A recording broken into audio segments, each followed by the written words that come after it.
Vino una de las fundadoras de la Asociación Abuelas de Plaza de Mayo y su presidenta histórica. Señoras y señores, con nosotros, Estela de Carlotto.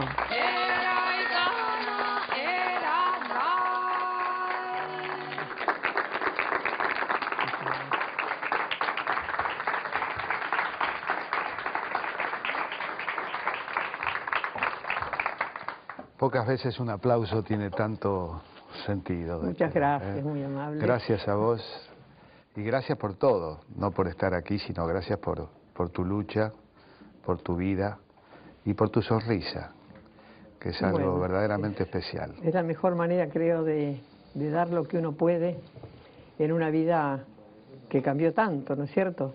Yo, aparte de ser ama de casa y tener 4 hijos, era docente, o sea que no era que estaba metida en mi casa solamente viendo pasar la vida, sino que también estaba ejerciendo lo que fue mi vocación. Desde chiquita quise ser docente y lo ejercí. Era directora de una escuela de La Plata en el momento en que la dictadura empezó a arrasar con nuestra historia. Y también quiero aclarar una cosita, no soy de las fundadoras. Las fundadoras son 12 abuelas que empezaron un tiempo antes que yo me incorporara, porque cada abuela, cada madre buscó en soledad primero, con miedos, con desconocimientos, golpeando puertas, pensando, digamos, muy inocentemente que quizá esas personas importantes podían darnos respuestas que nunca nos dieron. Y ahí nos fuimos encontrando. Yo ya cuando ingresé era por la época en que Laura desapareció, y recibí un buen consejo de mi consuegra, la señora Nelva Falcone, la mamá de María Claudia Falcone, sí. Somos familia, y me dijo, Estela, de la noche de los lápices, ¿no? Exactamente, una de las desaparecidas, la noche de los lápices. Y me dijo, Estela, ¿por qué estás sola vos haciendo búsquedas así tan riesgosas y tan terribles? Ella ya estaba en lo mismo también. Si hay otras señoras acá en La Plata que buscan a sus nietitos. Y yo me incorporé un poco después de lo que pusimos como fecha fundacional, octubre de 1977. Yo entro en marzo, abril del 78. O sea que aclaro esto porque no quiero tener méritos que no son míos, sino de esas primeras 12 abuelas pioneras, realmente que iniciaron ese camino en eso que es ya una hermandad que no va a romper. ¿Están las 12 nada. o no? No, algunas ya no viven, otras sí, y todas luchando todavía, todas luchando. Claro, ese es un tema, ¿no? El tiempo que pasa y que el reloj que corre porque no son jóvenes. Y me imagino que eso lo vivís de un modo especial, ¿no? Y sí, bueno, ya ahora en octubre vamos a cumplir 34 años. 34 años sobre las espaldas, sobre todo, afrontar el cambio, ¿no? Porque yo, si bien era docente, siempre fui activa, me gustaba la justicia, desde chiquita tuve como un liderazgo así en la escuela primaria y además muy extrovertida. Era una persona criada y educada en dictaduras. De manera que muy lúcida no era muy lúcida, era bastante burguesa, conformista, no cuestionaba. No cuestioné la historia oficial cuando la enseñé, por ejemplo, ni tampoco la historia que me tocaba vivir con las marchitas, el comunicado número 1, y mi papá no trabajaba, yo no iba a la escuela. Y al día siguiente no recuerdo nada, salvo en algunos episodios fuertes, ya sea los obreros como los estudiantes. Entonces me encuentra así, no preparada, pero muy abierta, por otra parte, por mi condición de siempre rebelde ante la injusticia, y tratándose de hijos, uno ya se transforma en fiera, ¿no? Así que nuestros hijos, menos el menor, que ingresó a ser también parte de este sueño que tenían los chicos en el 70, él también estuvo, pero los 3 mayores eran más comprometidos y discutíamos Discutíamos bastante porque yo cuestionaba. Además, por el miedo quería que no hicieran nada, y el consejo era, no, ¿por qué no haces lo que hacía yo? Mamá, eso no sirvió para nada, hay que cambiar acá, hay que cambiar de raíz todo y rápido, no se puede esta injusticia social. Y es verdad, aprendimos de nuestros hijos, escuchándolos, limando esos miedos, ese de no te metas, estudiar, no hagas, y ellos, el desafío, el compromiso y esa militancia, enseñándonos una nueva visión de la historia y mirando al futuro. Y yo creo que nos sirvió muchísimo ese aprendizaje para asumir esta nueva etapa que nos tocó desde esa época. Sí, lo sorprendente es ese proceso que va del dolor más profundo que uno puede imaginar, que es la pérdida de un hijo, a esta manera que has tenido de asumir la esperanza y el compromiso, ¿no? Esa transición. Yo creo que eso tiene dos ingredientes. Uno, la personalidad de cada quien, ¿no? Porque hay abuelas que se quedaron llorando y no las conocemos casi. Igual estamos buscando a sus nietos y la verdad para sus hijos. Porque cada uno reacciona por lo que es, no se puede inventar algo distinto. Así que el ingrediente personal es uno. Y el otro yo creo que es el amor y el gran orgullo que sentimos por nuestros hijos, porque todas esas charlas familiares, discusiones y aprendizajes nos fueron haciendo ver qué clase de hijos teníamos, tan jóvenes y tan seguros de lo que querían, ¿no? Entonces, esos dos ingredientes hacen que uno asuma este rol y para siempre, porque también el amor juega un rol muy importante, ese amor por esas vidas que nos quitaron, nos robaron. Yo creo que ya la historia mía es bastante conocida, se habla como si fuera, yo a veces me enojo un poquito porque digo, yo no soy la única, estamos las abuelas, ¿no?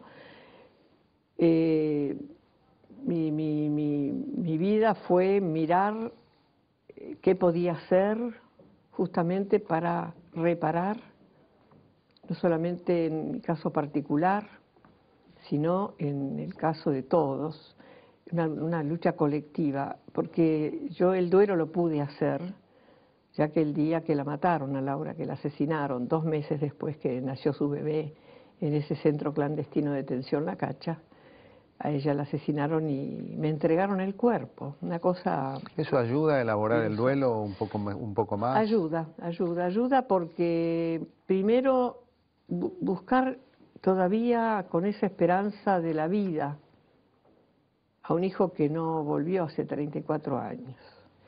Es una angustia muy grande.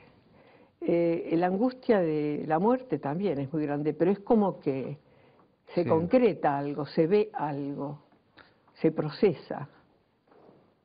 Uno recuerda esa cruel, casi cínica descripción de Videla sobre el desaparecido, ¿no? Que es como la cara del otro lado, pero este dolor de la ausencia absoluta, me imagino que debe ser. Exacto, sí.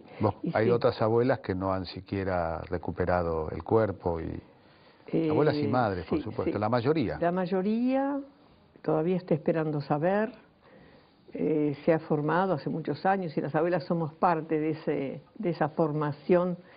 Buscando nosotros cómo identificar los nietos, llegan los antropólogos forenses y se funda el equipo de antropología forense que está exhumando cuerpos de tumbas NN o colectivas de los cementerios o de donde se señale que ahí pueden estar y lógicamente identificándolos por medio del ADN también familiar y restituyendo restos a sus familiares, o sea que hay algunas abuelas que han recuperado los restos de sus hijos, o sea, los huesitos, ¿no?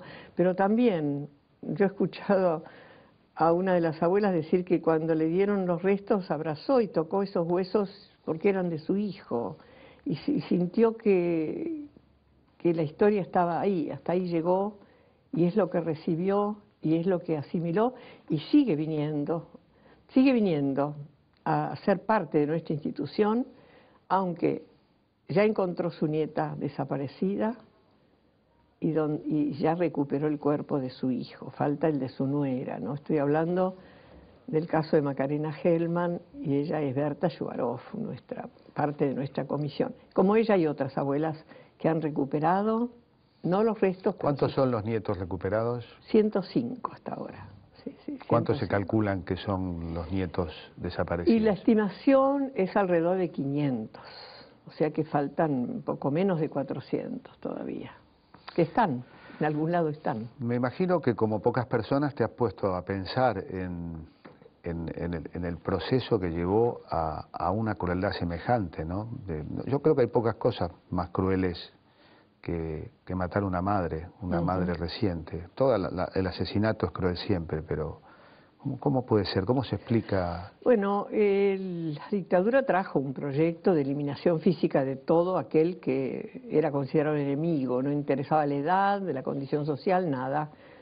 Curas, monjas, obispos, estudiantes de la secundaria, profesionales, todo aquel que era un enemigo que se oponía al proyecto era eliminado. Esto de lo que ya hoy conocemos como plan sistemático de robo de bebés es único. Pero las abuelas, con esa condición nuestra de buscar respuestas, hemos recorrido el mundo, hemos recorrido Latinoamérica, donde también hubo dictaduras. Y no ha habido un plan de este tipo en ninguna de estas dictaduras latinoamericanas. El único país donde se implementó como plan, como proyecto del robo de bebés a estas personas desaparecidas, quitarles el niño y luego matarlas, es en la Argentina. Nosotros buscamos las explicaciones que creo que todavía están incompletas, ¿no? Lo del proyecto ya sabemos que era económico, proyecto de entrega, y en ese proyecto estaba la ambición y la maldad del genocidio. El robo de bebés suponemos que era para prolongar en muchas generaciones el miedo, cosa que ellos pensaban quedarse en el poder por muchas generaciones, o por lo menos con una influencia de sometimiento.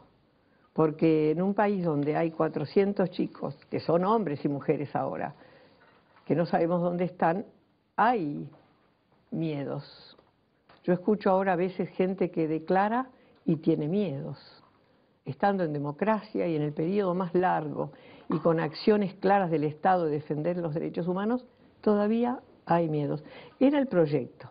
El otro era sentirse dueños de todo, dueños de la vida, dueños de los bienes y dueños de los hijos de sus enemigos, y criarlos a su manera, o sea, darles una educación totalmente opuesta a su papá y a su mamá, y hacerlos seguir carreras que nada que ver, influenciarlos en su crianza, con mucho maltrato a veces, porque claro, el chico que estaba creciendo tenía la cara de la persona que asesinó, tremendo. Y además la genética, y lo demuestra en estos 105 encuentros, en su mayoría los tenemos cerquita, cómo lo que va adentro, que es la sangre que corre por sus venas, no la puede cambiar una crianza de un genocida.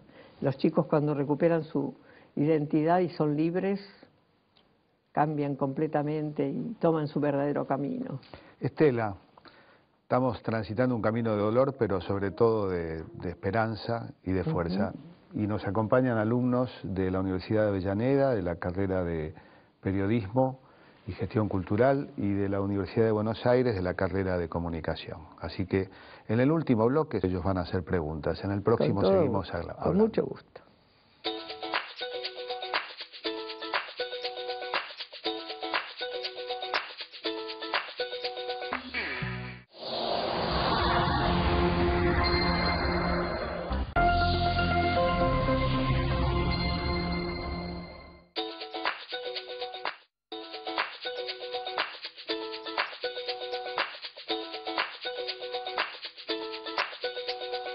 Cuando hablas mencionaste, a mi parecer, un fenómeno que tiene que ver con lo cultural, es decir, que hubo un plan de genocidio y otro, diría yo, de culturicidio. Esto aparece todo el tiempo. ¿Pensás que permanecen residuos y condiciones como para que el nunca más imposible en algún momento para que haya alguna forma de retorno, no digo inmediata, que no, de ese horror? No, no, no, yo creo, estoy segura de que esto no va a volver a repetirse, que esa fue la última dictadura. Primero porque el periodo más largo de la historia de democracia lo estamos viviendo, yo lo estoy viendo como un sueño, porque esto para mí es nuevo, y para muchos, ¿no? Después porque hay toda una toma de conciencia social. Nosotros hemos hecho mucha docencia para llegar a todos los lugarcitos donde se podía, dentro de lo que se abrían puertas para que pudiéramos comunicarnos, para dar a conocer este tema, que por supuesto muchos medios lo negaban, lo ignoraban o lo deformaban.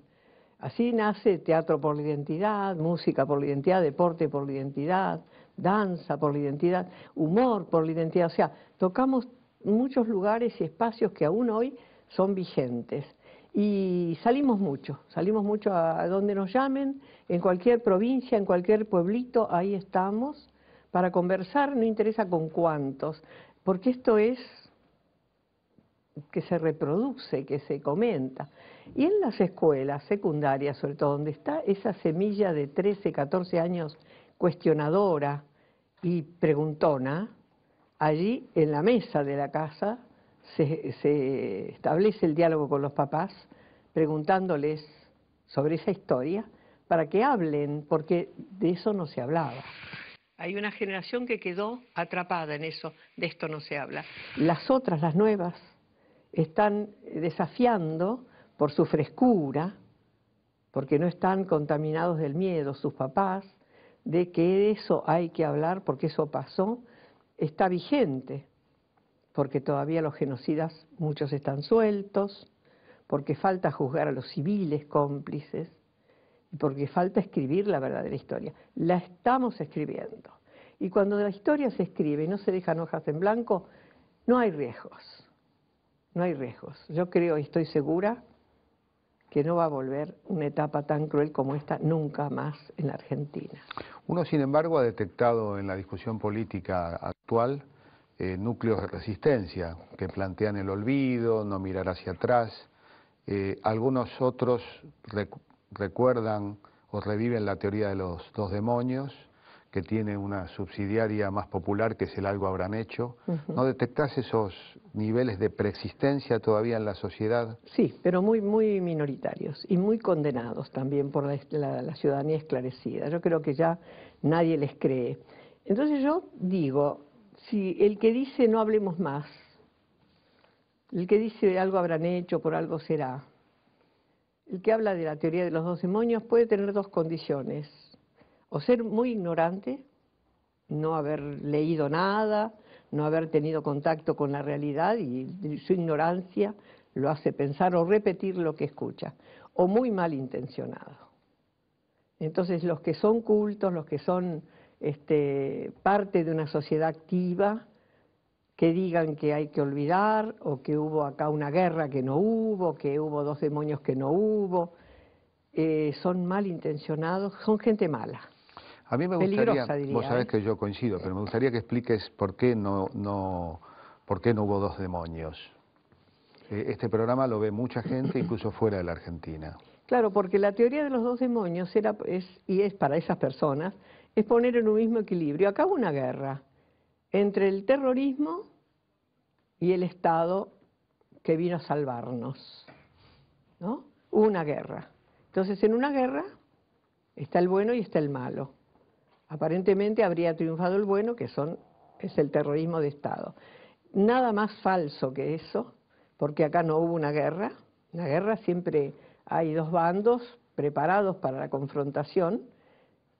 Si leemos las historias de los desaparecidos, la mayoría fueron secuestrados en sus trabajos, en la parada de un ómnibus, con el bebé en los brazos, en su casa, con su familia, donde mataron a todos porque bombardearon.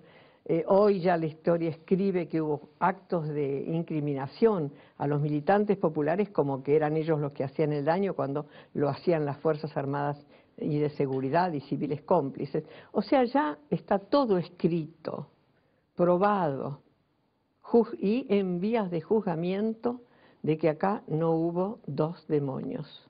Hubo un pueblo que se levantó pensando en salvar a la patria de eso que iba a venir, que era esto, ¿no? Lo de la dictadura y de la desigualdad social.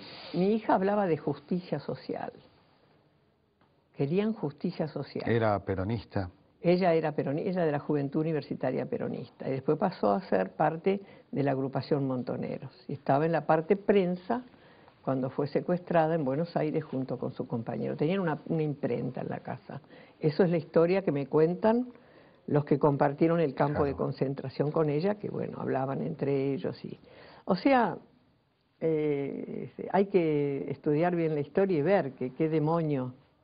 Que hubo una lucha armada ya en el 75, sí, una lucha que se realizó más que nada en Tucumán y en toda esa zona, donde fueron pero masacrados no solo los militantes, sino la sociedad civil. Aparecían colgados en la plaza muchos civiles, abogados. Y además tiraban bombas y mataban a poblaciones que no tenían más que a lo mejor una persona protegida ahí, pero morían todos. Fue, bueno, eso ya sabemos, este personaje que hizo eso, que es Bussi, está siendo juzgado y condenado. La justicia está actuando sobre crímenes gravísimos. Me conmueve un dato, que es que, sabes que tu hija Laura dijo, mi mamá no les va a perdonar a los milicos lo que me están haciendo y los va a perseguir mientras tenga vida. Parecía que ella te conocía a pesar de las diferencias. Eso me lo contó una de las personas que me dio muchos datos sobre Laura. La verdad que fue para mí... Primero saber que tenía un nieto que había nacido y después del temperamento de Laura, que yo ya sabía que era una chica muy segura y muy fuerte de carácter, comprometida, que dijo, mi vieja no les va a perdonar a los milicos lo que me están haciendo y los va a perseguir mientras viva.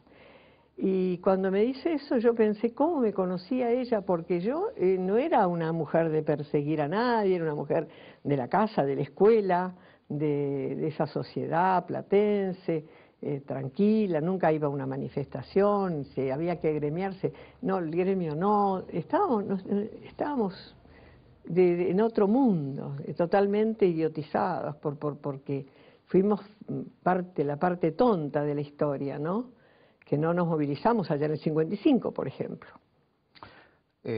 Tenías lo que alguna vez la presidenta Cristina definió como las cadenas en la cabeza, que son las más difíciles de desarmar, ¿no? Claro, claro, pero estos hijos que tuvimos nos desarmaron. Mi marido no, mi marido tenía mucho más claridad en todo, era más rebelde, era muy compinche, muy compañero de Laura y fue un hombre que se comprometió mucho también desde su lugarcito. Cosas que yo ni me voy a enterar jamás, ya no están ellos para contármelo, pero a nosotros nos despejaron, nos sacaron esas cadenas nuestros hijos, ¿no? Con su... A ver, Laura, ¿qué tendría? 19 años, 20, estaba militando fuertemente ya, cuando la secuestraron tenía 22. Cuando yo le digo, pero el papá la quería sacar del país y hay que salvarla porque La Plata, la ciudad donde yo vivo, era la cacería humana. Entonces, tomando un cafecito ahí en la calle 8 de La Plata, hablando con ella, le digo, Laurita, te tenés que ir porque mira, papá tiene todo listo, mira, ni se les ocurra, salvo dormida y después vuelvo, cuando me despierto vuelvo. No, mi lugar está acá, yo tengo un compromiso que tengo que luchar. Entonces le digo, pero te van a matar, te van a matar. Y me dice, mamá, nadie quiere morir y todos tenemos un proyecto de vida. Pero miles de nosotros vamos a morir y nuestra muerte no va a ser en vano. Eso se me grabó a fuego. Una joven, linda, llena de posibilidades, sin más necesidad que vivir la vida, la estaba entregando a conciencia. ¿Y cómo no voy a aprender yo el valor de esta joven y admirarla, sentir un respeto enorme por todos sus compañeros, porque eran todos igual? Muchos venían a casa, eran chicos alegres, militaban con alegría, con música. Y yo digo, qué generación, ¿no? Que vivieron la vida y no fue en vano.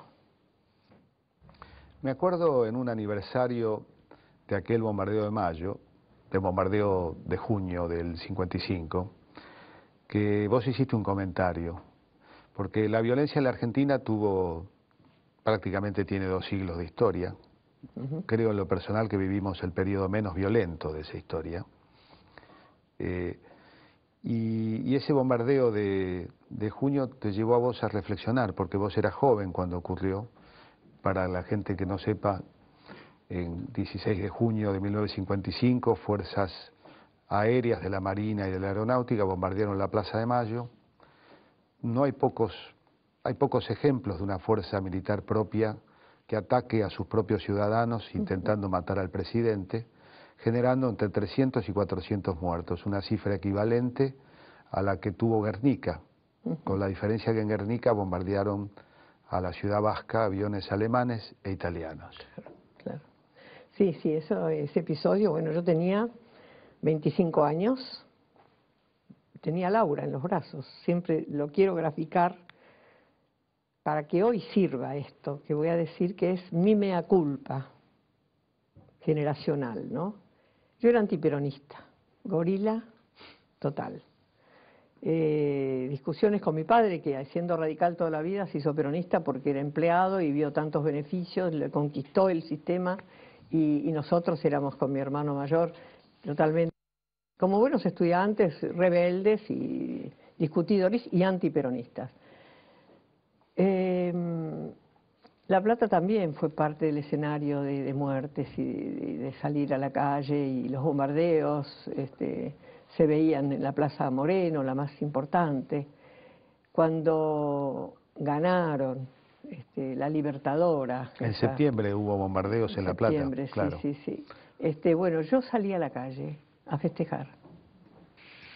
Salí a festejar la muerte, el horror, la invasión ilícita del poder legal, de esa inconsciencia, de formación que tenía, porque así que me crié, como dije, en dictaduras permanentes, y tenía a Laura en los brazos, digamos, no es que fui con Laura, sino que ya la tenía a ella.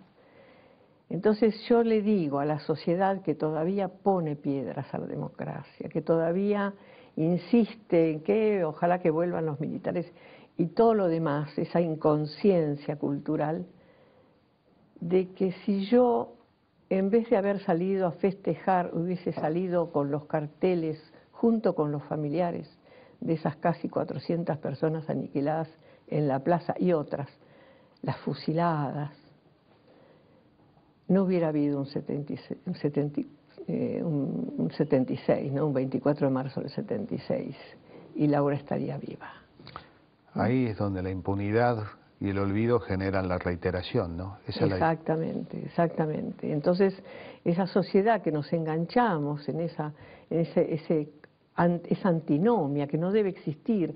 Estamos en etapas de elecciones y hay una perversión. ¿Por qué no podemos ser opositores, pensar distinto, pero sanamente, sin transformar al pueblo en víctima de las propias palabras de quienes tienen votos?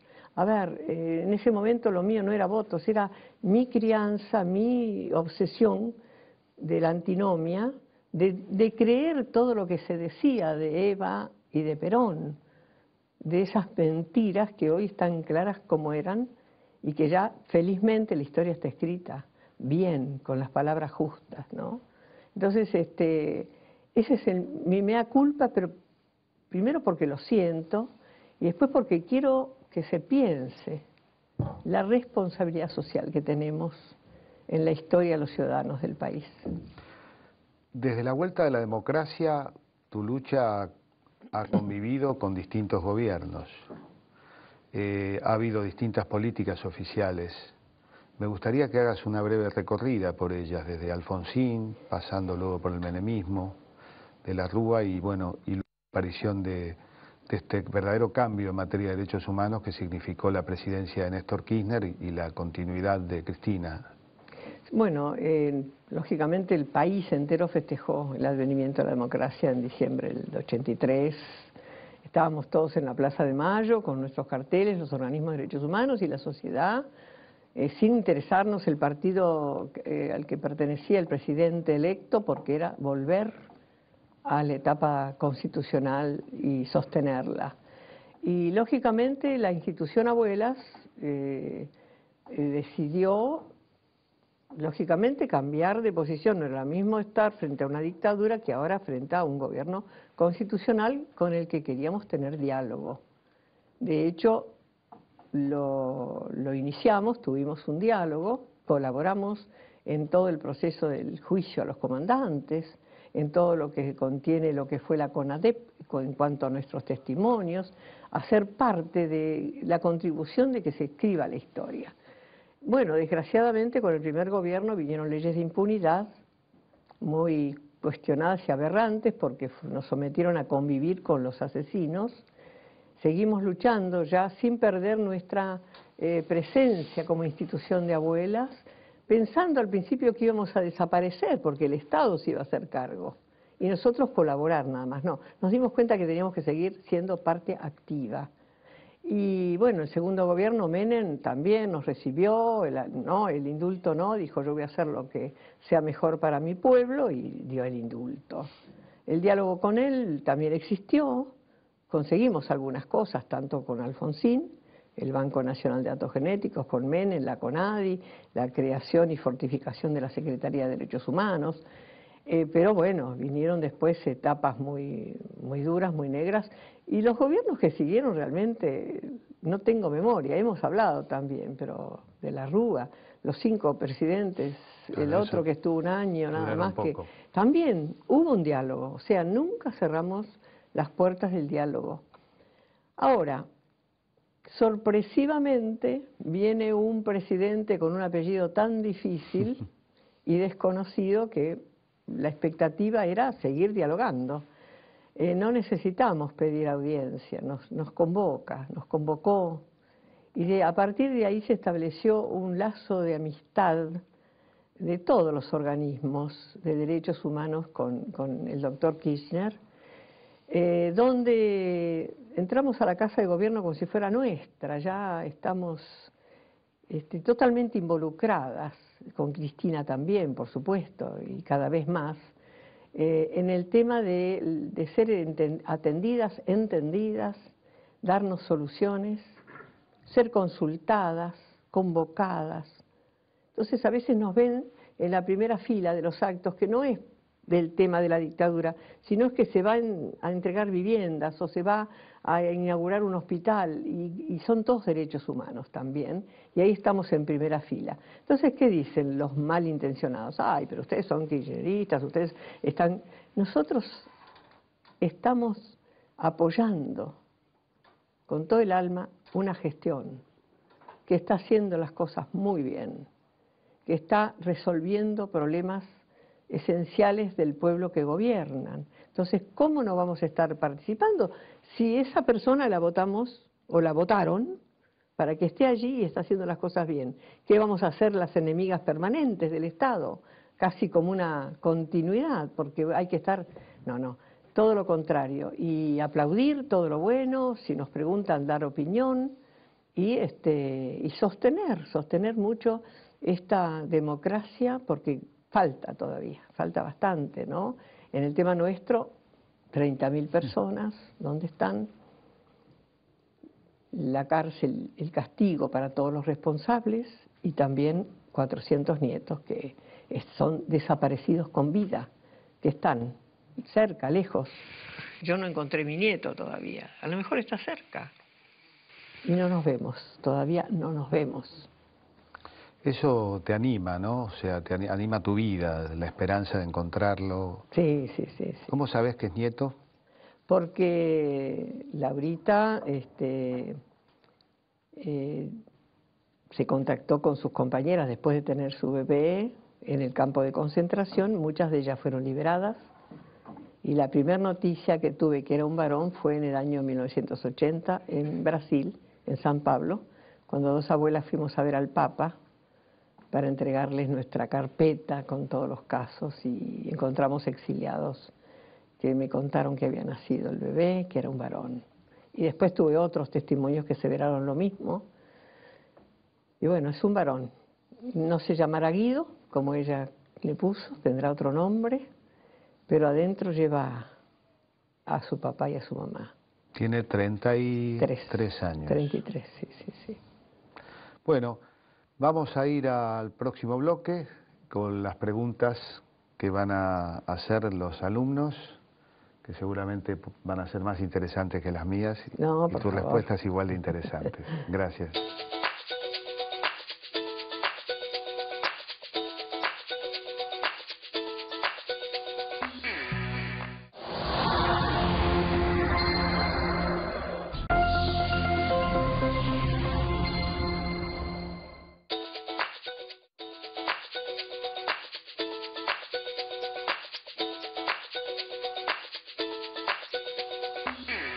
Después de la Segunda Guerra Mundial, el filósofo Teodoro W. Adorno dijo una frase muy provocadora.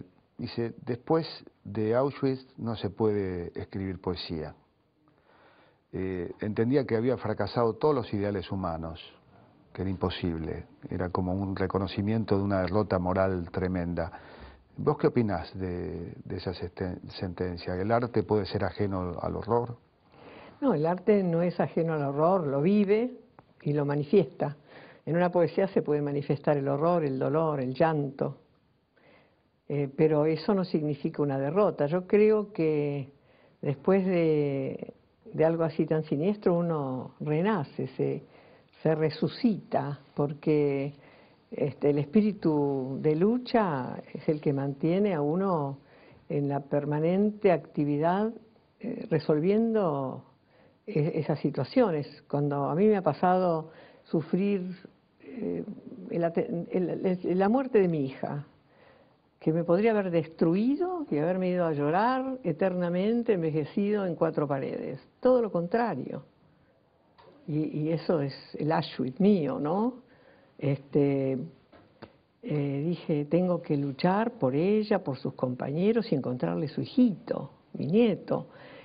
Cuando me quisieron matar en el año 2002, que yo creía que era para un vecino, no, era en mi casa, todas las balas, los vidrios rotos, que salí pensando de una garrafa, que yo vivo en un barrio muy sencillito, y después me tocó ver en el garage las cápsulas servidas de esas armas que habían disparado, y me preguntaron si tenía miedo, y dije, no tengo miedo, porque esas cápsulas son iguales a las que tenía Laura en su cráneo cuando la exhumaron, que pedí la exhumación. Quiere decir que son las mismas, son los mismos. Y contra eso voy a luchar siempre, no tengo miedo. Pero no porque, uy, qué mujer, no tiene miedo a nada, no. Simplemente que cuando se presenta algo que conmueve, uno se fortalece y dice, hay que luchar para que esto no vuelva a pasar, para que cambien las cosas. Por eso hay que seguir escribiendo poesías. Muy bien. Bueno, vamos a las preguntas. ¿Quién tiene la primera pregunta? Bueno, hola Estela. Es un placer poder estar acá con usted. Mi pregunta era en función de lo que mencionaba antes con respecto a esa charla con Laura, donde ella le menciona que bueno, que ellos tenían un proyecto y que su vida era en función de eso, y que si perdían la vida iba a valer la pena porque estaban en el marco de una pelea. Yo le quería preguntar, después de tantos años, de estas más de 3 décadas, ¿qué cosas de ese proyecto, de su hija y de esa generación, entiende que hoy son una realidad y qué cosas quizás figuran todavía como pendientes? Bueno, yo pienso que efectivamente no fue en vano la muerte, ellos lo sabían, no lo vimos enseguida, nos tocó esperar bastante y enterarnos bastante de tanto horror, pero si estamos hablando de la etapa más larga democrática de nuestro país, de una democracia firme, concreta, de gobiernos que están cumpliendo con esos proyectos que tenían los 30.000 desaparecidos, es realmente cierto lo que ella dijo, que no va a ser en vano porque se están dando respuestas como para que la justicia social que ellos soñaban se haga una realidad. Así que yo creo en eso, convencida estoy de que sus palabras fueron sabias, premonitoras casi. ¿Otra pregunta? Yo quería saber que si a partir de 1987, donde se empezaron a publicar los recordatorios en el diario Página 12, el primero, bueno, fue el de Laura, y quería saber qué significa para ustedes, para las madres, qué significa esos recordatorios. Bueno, en principio era para que la sociedad vea rostros, no números, y a historias de jóvenes, la mayoría jóvenes que fueron eliminados por pensar. Y era una forma también de gratificarnos con la memoria colectiva, no solamente tenerlo nosotros, los padres, los familiares, sino también la sociedad. Y por eso cada vez que poníamos y ponemos un aviso, volcamos algo de lo que sentimos, ya sea de su vida, de lo que estamos haciendo, de los logros, de los triunfos que ellos soñaron. O sea, vamos, por lo menos en lo que a mí respecta, año tras año, los 25 de agosto yo pongo el recordatorio con las palabras que me nacen de la situación que vivo en ese año, para darle como una continuidad a la historia que tienen esa novedad que resultó poner ese primer aviso, que dicen que es el mío. Yo no sabía, una joven que se ocupó de estudiar el origen de estos recordatorios y resultó ser el mío, porque creo que antes de Página 12 lo publicamos en el diario La Voz, que fue un periódico que duró poco tiempo, pero que también tenía una apertura muy grande para ese tipo de recuerdos. Así que a lo mejor yo fui la primera sin saberlo, y después creo que continuaron muchísimas madres más o familiares más, porque es una forma más de rendirles también un homenaje social, ¿no? ¿Hay otra pregunta más? Hola Estela, ¿cómo te va? ¿Qué tal? Bueno, yo te quería preguntar en relación a ¿qué le dirías vos a la juventud que hoy en día, digamos, se caracteriza por esa rebeldía, afortunadamente, pero que no logra comprender el momento, la complejidad del momento histórico en el que vivimos y por lo tanto no logra ver las conquistas populares alcanzadas en estos últimos años? Y en relación con esto, ¿cuáles son para vos las políticas más inmediatas por las que tenemos que luchar con rebeldía para alcanzar esa sociedad más justa por la que lucharon los 30.000? Bueno, el lenguaje depende de con quién estamos hablando. Una cosa es hablar con chicos de 20, 21 años ya adultos y hablar con chicos de 11, 12 años, que son los que tienen esa fuerza cuestionadora hacia la familia y hacia sus maestros. Le piden saber, que les enseñen, por eso la formación de los maestros es muy importante para el tema del estudio de esta historia tan terrible, pero que es necesario conocer. Si hablo con esos chicos que cuando termina mi charla y aparte me hacen preguntas, me dicen ¿qué podemos hacer?, que es la pregunta clave, yo les digo estudiar. Primero estudiar, porque la sabiduría hace libres. El que no estudia no sabe y viene el otro y lo engaña. Entonces hay que superar eso. Les digo también, por la edad que tienen, que practiquen la solidaridad, que sean buenos compañeros, que no discriminen al diferente, que lo ayuden, que sean respetuosos con papá, mamá, profesores, compañeros, que amen al otro, que lo quieran, ¿no? Que sean Y lo último que digo es, busquen la forma de participar en la historia. Y eso ya va para los más adultos. No se queden mirando pasar la historia. Yo me quedé mirando pasar la historia. Y muy mal informada. Entonces, como son otra generación más cuestionadora y con una dinámica de información enorme, nadie puede decir que no lo sabe porque prende el televisor, la radio, lee los periódicos y además el internet y todo lo demás, dan una información global en el acto. Que no se queden mirando pasar la historia y señalando con el dedo el que hace bien, el que hace mal. A ver qué hago yo, dónde me pongo yo, cómo me meto yo en la historia. métanse en la historia, agrúpense, porque en soledad tampoco mucho no se puede, en lo que más les guste. Nadie dice hacer política partidaria, pueden hacer arte, deporte, cualquier tipo de actividad que les guste. La poesía es una forma de contar la historia de una manera dulce, si se quiere, ¿no? Desde la poesía, de esa que hay que escribir, como dije. Así que el tema sería: no permanezcan indiferentes, sean parte de la historia. Es una responsabilidad. Bien, Muchas gracias. Creo que no hay más preguntas. Ah, sí, una más. Hola Estela, ¿qué tal? Soy Rocío, militante del Movimiento Evita, estudiante de Ciencia Política de la UBA y también familiar de desaparecidos. Mi pregunta es puntual, quería saber qué nos podés contar y adelantar sobre la causa CAM, por qué se reabre recién ahora. Bueno, al nombrar la Noche de los Lápices, ese 16 de septiembre me toca muy de cerca, porque desaparece con ese grupo de estudiantes una persona, una niña, parte de mi familia. María Claudia Falcone es la tía de mis 3 primeros nietos. Su hermano fue el esposo de mi segunda hija, y hay nietos de Nelva, su mamá, y bueno, es una historia que nos marca con el dolor y nos marca como familia. A los Carlotto y a los Falcone les comenzó la persecución en ese momento. Entonces esto es importantísimo no olvidar.